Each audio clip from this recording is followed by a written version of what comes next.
สวัสดีครับทุกคนสวัสดีครับท่านผู้ชมวันนี้เราจะมาลูพานาเนาะมาลูนาเนาะนาของประชาชนลาวเนาะอยู่ที่บ้านเทียนเมืองไซแขวงหัวพัน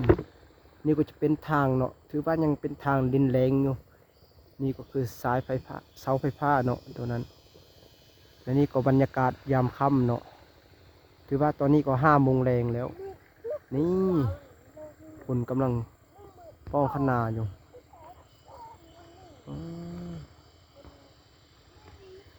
เราจะมาลูคนไถนานะตรงนั้นมันบอกไถนาซุ่มให้ดูนะรถไถน้อยสปป.ลาวถือว่าเขาเจ้าก็กำลังลาดนาเนาะอยู่เมืองเวียงไซแขวงหัวพันเขาเอิ้นลาดนานะกำลังลาดนาแล้วก็จะลกก้าแล้วก็ลำใส่ตอนนี้ถือว่าก็หัวค่ำแล้วบางคนก็ลกก้าบางคนก็คาดนาไว้เตรียมจะลำซุ่มให้ดูนี่เขาลกก้าเขาเจ้าลกก้า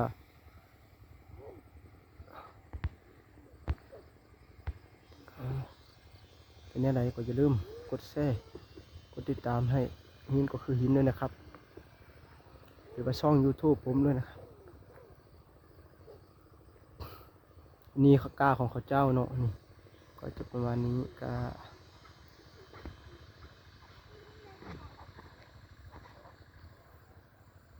โอ้วิวสวยนะทุกคนให้ดูวิวรอบๆ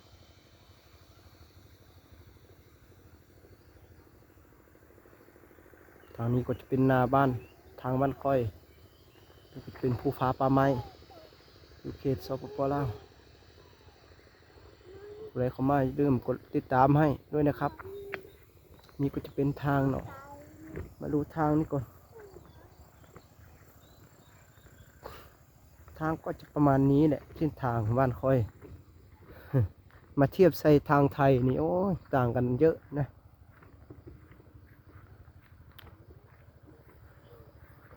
นี่ก็จะเป็นโรคลำนองเนาะไรมาก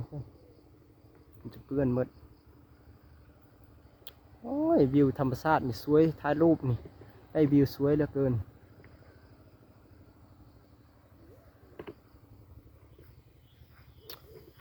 โอ้นี่อากาศน้ำคำเอาผู้ใดรับชมก็อย่าลืมกดติดตามช่อง YouTube ผมด้วยนะครับคลิปนี้ก็ให้กำลังใจผมด้วยนะครับไปก่อนนะครับบ๊ายบายนะ